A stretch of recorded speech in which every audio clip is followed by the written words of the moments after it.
So welcome back, everyone. Today we're going to dive into, well, it's a pretty big topic, isn't it? We're going to be looking at what a second Trump presidency, if that were to happen, what that could mean for Europe. Yeah. And we've got a whole bunch of articles here, and I got to say, the picture they paint is, well, kind of complicated. Yeah, it is. It's kind of a mixed bag. It is. Some are, like, really worried. Mm-hmm. And others see it as, maybe there's some opportunities here. Right. So we're going to break all that down for you today. Yeah, and hopefully by the end of this, you'll be able to, kind of get your head around what's going on. Yeah. And be able to form your own opinions, informed opinions. Absolutely. About what might happen next. I think what really jumps out is a lot of these articles, they kind of agree on one thing, and that is that a Trump win would mean, well, it would shake things up between the U.S. and Europe. Yeah, it's almost like, we always talk about that transatlantic partnership. Right. And it's been, kind of a bedrock for, global stability for decades. Yeah. And suddenly it's like, whoa, are things going to get shaky? Exactly. And a lot of these sources actually get into some pretty specific stuff. Okay. About policy changes. Right. That we could see under, well, let's call it Trump 2.0. Trump 2.0. So, for example, a lot of the articles point to his views on trade. Okay. He's a protectionist. Right. And some are even saying, remember those tariffs on European goods from a few years back? Oh, yeah, I remember those. Some are saying he might bring those back. Oof. Those tariffs, some of them were pretty high. Yeah, they were. Like 10%, 20% on all sorts of things. Yeah, it was everything. It was like from cheese to cars to, Yeah, even those, fancy Italian leather goods. Yeah. And it really, it hit a lot of European businesses hard. Absolutely. Yeah, and it wasn't just the prices, right? It was the message it sent. Like, hey, maybe we're going back to those trade wars with the EU. Right. Yeah, that was definitely the signal that was being sent. Yeah. Not to mention all those tariffs Trump put on China. Right. Some of those were as high as 60% on certain goods. Yeah. Which, those tariffs are probably going to have a ripple effect on Europe, too. Oh, for sure. It's like this chain reaction almost. Yeah. Disrupting global trade and creating, uncertainty, right? Yeah. For businesses. Absolutely. For consumers. And then there's the whole NATO thing. Right. This has been, a real point of contention. Mm-hmm. Throughout, Trump's entire time in politics. Yeah. Several articles highlight his skepticism of NATO. Yeah. And the fact that the U.S. might actually reduce its commitment to European defense. Yeah. And that obviously makes people nervous, Of course. Especially thinking about what's going on in Ukraine right now. Right. Some experts are even saying that, because of this, Europe might have to kind of, step up. Yeah. Take care of themselves a little more. Yeah. When it comes to their own defense. Right. And maybe even speed up that whole idea of a European army. Right. Which, that's been talked about for a while now. Yeah. It's been gaining traction. It has. So it's almost like a Trump win could actually push Europe to be more independent. Yeah. Especially when it comes to defense. Exactly. And there's actually this plan that they've got over there. Okay. Called the Strategic Compass. Strategic Compass. Strategic Compass. Okay. Yeah. And this plan, it's all about making Europe's defenses stronger. Okay. And they've got this goal to spend 2% of their GDP on defense. Okay. And so if the U.S. steps back from NATO, Right. that strategic compass, well, it could become super important. Yeah. Yeah. It sounds like Europe might have to, really adjust to a whole different security landscape really quickly. Right. One where they can't just count on the U.S. to, always be there. Right. And then you add Ukraine into all of this. Right. And it just makes it, it just adds a whole other layer of complexity. Yeah. Trump has said pretty clearly that he wants this war to end quickly, even if it means, Ukraine has to give up some stuff. Right. And that's making a lot of European allies, pretty worried. Right. Because they're invested in supporting Ukraine. Yeah. And they want to make sure the region stays stable. So, So it's not just about, trade and defense. It's right. It could really have an impact on the balance of power in Eastern Europe, too. Yeah, exactly. And of course, Trump, he's got this way of doing things, Yeah. his approach to foreign policy. It's very transactional. Right. He's shown that he'll make, deals with individual countries. And that could actually undermine the EU's power, when they try to negotiate as a group. Right. Like, he could kind of drive a wedge Yeah, between them exactly. and weaken them Yeah. as a bloc, as a whole on the world stage. Yeah, exactly. And we can't forget about something else that a lot of these articles bring up. Yeah. And that's the potential impact on human rights. Mm-hmm. I mean, both in the U.S. Yeah. and globally. Yeah, that's a big one, and it's kind of worrisome. Yeah. Because, a lot of these articles are suggesting that if Trump is president again, it could embolden some of those authoritarian regimes Right. around the world. Yeah. And that could lead to more crackdowns Oh, yeah. on people who disagree. Right. Or minorities. Yeah. It's a scary thought. Yeah, it is. And the articles, they really get into some of the specifics. They talk about potential consequences. Like, for example, they talk about setbacks for women's rights, especially in Africa, Right. because of policies, like reinstating the Mexico City policy. Oh, the Mexico City policy? What can you remind me what that is again? Oh, yeah. So it's basically this U.S. policy Yeah. that stops funding to NGOs, foreign NGOs, Right. that provide abortion services or even just information about abortion. Okay, right. Yeah. That's right. I remember now. Yeah. That was one of the first things he did, actually. It was. Back in 2017 Yeah. when he first took office. Yeah, and it had a big impact, didn't it? He really did, yeah. Yeah. Yeah. One study actually estimated that if you bring back the Mexico City policy, it could mean like 108,000 more mothers and babies dying around the world. Wow, that's a lot. It Yeah. really shows you just how much U.S. policies can affect the whole world, It does. even ones that seem like they're just about, what's happening inside the U.S. Absolutely, yeah. And, it's not just about women's rights. Right. The articles also talk about concerns about LGBTQ plus rights, Right. migrant and refugee rights, Right. even bringing back things like, waterboarding, Right, which right. is, well, It's a lot yeah. to think about. Yeah. And like you said before, this isn't just a U.S. problem. No, it's not. It affects everyone. It really does. We were talking about potentially, human rights being weakened Yeah. all over the world, Yeah. especially in places where, those rights are already really fragile. Exactly. It's a lot to process, And I feel like we've only just scratched the surface here. Yeah. We've talked about trade, we've talked about defense, human rights, Yeah. but there's this other big question Right. that we got to talk about. Mm-hmm. What could a second Trump presidency mean for democracy itself? Yeah. I mean, both here in the U.S. Right. and around the world. Yeah. This is where it gets really interesting. Okay. A lot of these articles are saying that if Trump wins, it could actually, hurt democratic norms and institutions, Yeah. particularly here in the U.S. All right.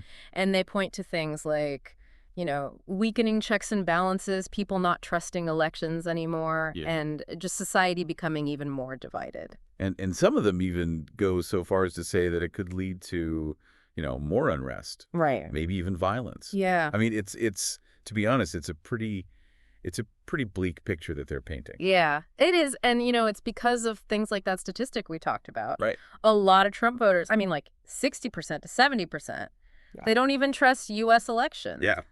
That's pretty worrying, It is. It really makes you question, what's going to happen with American democracy. Yeah, it's a big challenge for sure. But, it's important to remember that not all of the articles are, all doom and gloom. Oh, okay. Some of them actually make counter arguments. Okay. They say U.S. democracy is pretty resilient. Okay, that's good to hear. What are some of those counter arguments? Well, for one, they talk about the system of checks and balances. Right. Sure. It's built into the U.S. government. Right. And the idea is, even if the president, tries to overreach the other branches, they can stop him. Right. That whole separation of powers. Exactly. That's like, one of the cornerstones of American democracy. Exactly. And they also talk about how important civil society is in the U.S. Right. Historically, it's been a really powerful force when it comes to defending democratic values. Yeah. I mean, there's so many groups, and individuals all across the country Right.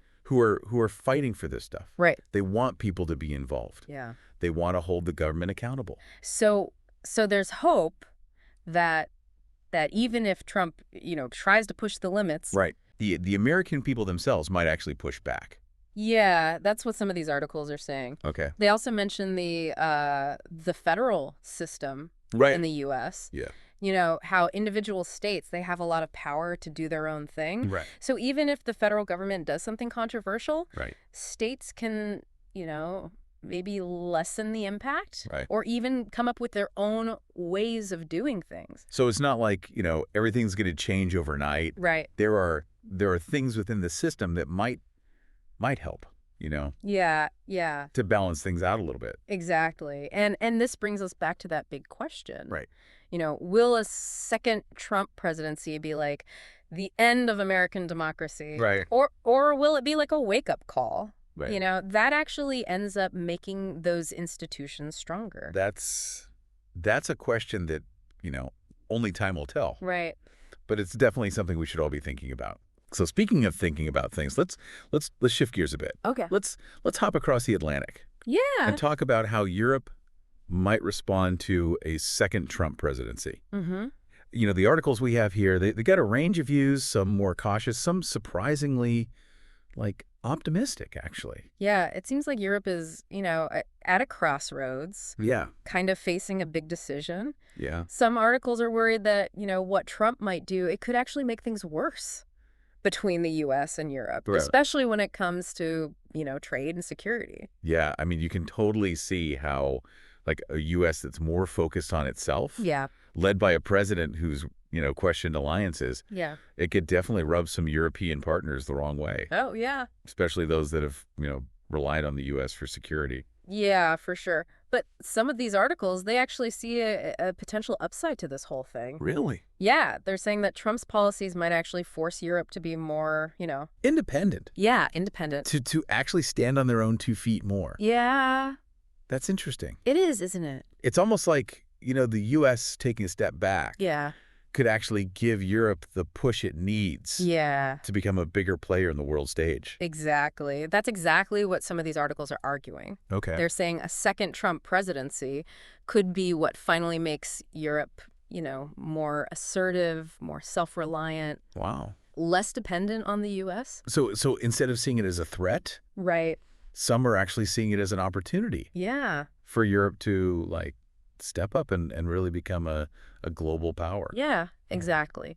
And they actually talk about some specific areas where Europe might need to, change and get stronger. Okay. Like, for instance, they say Europe needs to improve its defenses and work together more. Right. Remember that strategic compass we were talking about? Right, yeah. That could become even more important if the U.S. isn't as willing to, be the world's police anymore. Right. That plan to spend more on defense and to create a more unified European military. Yeah. It might go from being something they want to do eventually Right. to something they need to do right now. Exactly. And it's not just about defense either. Okay.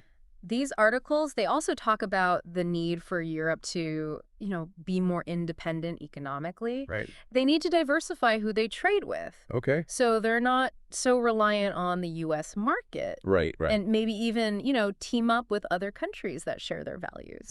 So we're talking about a major shift in global trade, Yeah, with Europe looking beyond the U.S. exactly. and finding new partners. Yeah, there's talk about, making trade deals with countries in Asia and Africa, Latin America. Wow. Even strengthening ties with, places like Canada and Japan. So it's really interesting to think about how all of this could change the balance of power Yeah. and what it could mean for international relations in the future. I mean, we're talking about potentially reshaping the world order. Wow. With Europe playing a much bigger role. Yeah. And that leads us to a really important question. Okay. Will this be a time when countries stop working together, Right. like some people are worried about? Right. Or will it actually lead to a world where power is more spread out, Right. with Europe as a leader? It's a tough question. Yeah. It doesn't have an easy answer, but it's one we all need to be thinking about. Yeah, especially as we try to figure out what's going to happen next. Absolutely. I mean, it really is a wild time to be alive, isn't it? It is. Thinking about all these potential changes. Yeah. We've covered so much in this deep dive. We have. Looking at the impact a second Trump presidency could have on Europe. I mean, from trade wars to NATO, Right. to human rights and even, what it means for democracy itself. I mean, Yeah. it's pretty clear the stakes are really high. They are. And what's really interesting to me is how connected all this stuff is. Yeah. If U.S. foreign policy changes, it could have a huge impact all over the world. Yeah. Like a domino effect. Yeah. Things we can't even imagine right now. Right, right. But, I mean, even with all this uncertainty, there's also, I don't know, there's like a sense of possibility too, right? Like we were saying, some experts think this could actually be a good thing, Yeah. especially for Europe. The idea that maybe the U.S. stepping back a bit Yeah. could actually help Europe become, stronger and more independent. Okay. More of a leader in the world. Yeah, it's a pretty compelling idea. It's like, Europe's having this like coming of age moment. Yeah. Like they got to decide, are they going to step up, fill that void? Mm-hmm. Or are they going to kind of back down and let other countries take charge? Yeah. And those choices they make, they're going to be important. Oh, yeah. Not just for Europe, but for the whole world. Yeah. So much to think about. A lot to think about. Well, as we wrap up this deep dive, Yeah. we're going to leave you with one last question. Okay. Just imagine for a second that Europe takes this opportunity Mm-hmm. and they become this like strong, independent leader, Yeah. standing up for what they believe in. What could they do? Right. I mean, could they help solve conflicts? Yeah. Could they fight for human rights? Right. Could they help create a better future? Yeah. It's a good question. A future that's more fair, Right. more sustainable. And that's something we want you to keep thinking about, Yeah. as things develop in the coming years. Because remember, the future, it's not set in stone. Right. It depends on the choices we all make. So thanks for joining us for this deep dive. Yeah. Thanks for listening.